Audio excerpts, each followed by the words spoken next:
everyone, our Bible verse for today is all about Colossians 1:18, and he said here, and he is the head of the body, the church. He is the beginning and the first in among the dead, so that in everything he might have supremacy. Siya ang ulo ng katawan, ang iglesia. Siya ang panimula, ang panganay mula sa mga patay upang siya ay maging pangunahin sa lahat ng mga bagay. So, pag sinabing church, hindi siya building. Hindi siya palambahan. Pag sinabing church, ito yung tumutukoy sa tao. Hindi siya ulo ng building, kundi ulo siya ng katawan ng iglesia o ng mga tao na tinuturing na pamilya ng Diyos. Yung unang teaching natin for today is Jesus is the head of the new humanity. Ang ating Panginoong Jesucristo, siya yung pinakaulo ng bago ng sangkatauhan. So, para maintindihan natin, pag sinabing bagong sangkatauhan, merong tinatawag na old humanity, lumang sangkatauhan. Yung lumang sangkatauhan, sila po yung galing kay Adan. Si Adan po, siya yung unang nilikha ng Diyos na tao. Sa Genesis chapter 1. Siya yung pinakaulo ng isang katauhan. Problema, yung lumang sangkatauhan, yun yung nahulog sa pagkakasala. At, yun po yung patungo sa kapahamakan. Now, kaya kailangan ng panibagong Adan, second Adam, ang ating Panginoong Jesucristo, siya yung ulo ng bagong sangkatauhan, na kung sino man ang nananampalataya sa Panginoong Jesucristo, siya po ay itinuturing na parte ng kanyang pamilya ng church, na itinuturing ding bagong sangkatauhan, new humanity. So Jesus is the head of the new humanity. So pag tinanong natin na He is the beginning, siya yung pasimula. Yung sa Colossians chapter 8 verse 18, dinadala ng verse na to tayo dun sa pinakaunang verse ng Bible.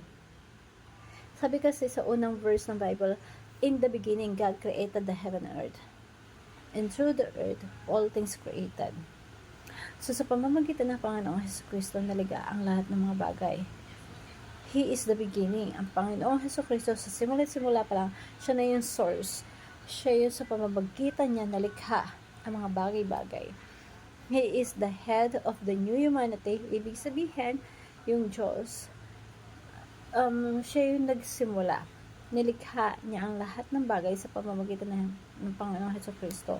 Ang problema, yung mga nalikha, kagaya ng mga tao, nagmula kay Adan, nahulog sila sa kasalanan na kailangan ulit silang tubusin, na kailangan magkaroon ng kaparaanan para maligtas sa pamamagitan ng ating Panginoong Jesucristo.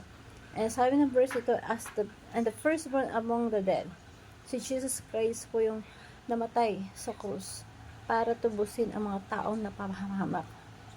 Now, si Jesus Christ, hindi lang siya namatay or muling nabuhay. Sa pamamagitan ng kanyang pagkabuhay, lahat ng nananampalataya sa kanya ay magkakaroon din ng panibagong buhay. That's why kabilang sa new humanity, bagong sangkatauhan, bagong buhay sa pamamagitan ng ating Panginoong Jesucristo, and we are resurrected from the dead sa pamamagitan ng ating Panginoong Jesucristo. Paano natin nalaman tayo muling mabuhay? Ngayon nabuhay na tayo spiritually, and later on, mabubuhay pa rin tayo physically, kasi si Jesus Christ namatay at muling nabuhay. He is the firstborn among the dead. At ang Panginoong Jesucristo ay muling nabuhay mula sa patay, alinsunod sa pattern ng ating Panginoong Jesucristo. Tayo ay lahat mamamatay at muling mabubuhay. Physically, spiritually, and physically. So Jesus Christ is the source of all things, of all creation. And at the same time, He is the firstborn from among the dead. Kaya tinatawag din siyang nananampalataya na Jesucristo na new creation. Kasi ang ating Panginoong Jesucristo sa pamamagitan ng kanyang uling pagbubuhay, nagkaroon tayo new creation. So ang church, body of Christ, tinatawag din na new creation. or new humanity. So, um, so, number 2, sa teaching, Jesus is the beginning and the firstborn. So, kanina, yun yun, siya yung pasimula. Siya yung source of ng lahat. Sa pamamagitan niya nalikha ang lahat ng mga bagay. And at the same time, He is the firstborn. Siya yung unang nag-resurrect. Tayo ay nananampalataya sa ating Panginoon si Kristo ay magre-resurrect din. And number 3, Jesus has the supremacy all over to all things. The problem is, dinidiminish dito sa Colossians yung posisyon ng ating Panginoon si Kristo. Maraming katuroan during that time na merong iba't ibang klase, merong iba't ibang paniniwala tungkol sa ating Panginoon si Kristo na kakaiba, na mas mababa kaysa sa tunay na tinuturo ng Biblia. So, ang tinuturo ng ating Apostol Pablo is supremacy of all things. Mas mataas sa mga anghel, mas mataas sa kahit kaninong tao, mas mataas sa tinuturo ng mga maring katuroan during that time. So, Jesus has the supremacy all over the things. Sa pamamagitan ng ating Panginoon, nalikha ang lahat ng mga bagay, at sa pamamagitan ng ating Panginoon, Yesu Kristo, magkakaroon ng creation, new humanity ng church, the body of Christ. So, napakaganda ng verse na to. Kasi talagang binibigyan tayo ng idea na kailangan na apply natin sa buhay natin na we live under the headship of Christ. Wala na tayo kay Adan. Wala na tayo sa old creation. Tayo ay nasa new creation na. Kaya sabi ni Apostle Pablo, if anyone is Christ, he is a new creation, and the old has gone, and the new has come. So, ibig sabihin, pag nakikristo ka, bagong creation ka na, bagong humanity ka na meron ka ng bagong pagkatao, na dapat natin ipamuhay yung pagkatao na yon. Yung lumang ikaw, patay na yon, may bagong ikaw na. Yung lumang ikaw, may bagong ikaw na.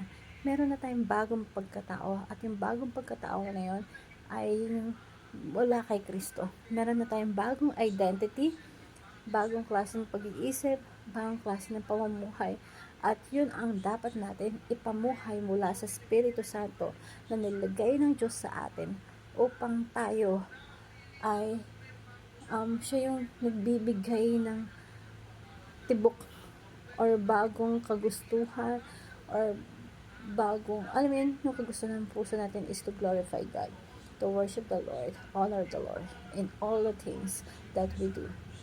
So, we live under the head of Christ. And hope this simple motivational talk or Bible verse will learn something. Thank you everyone, and God bless.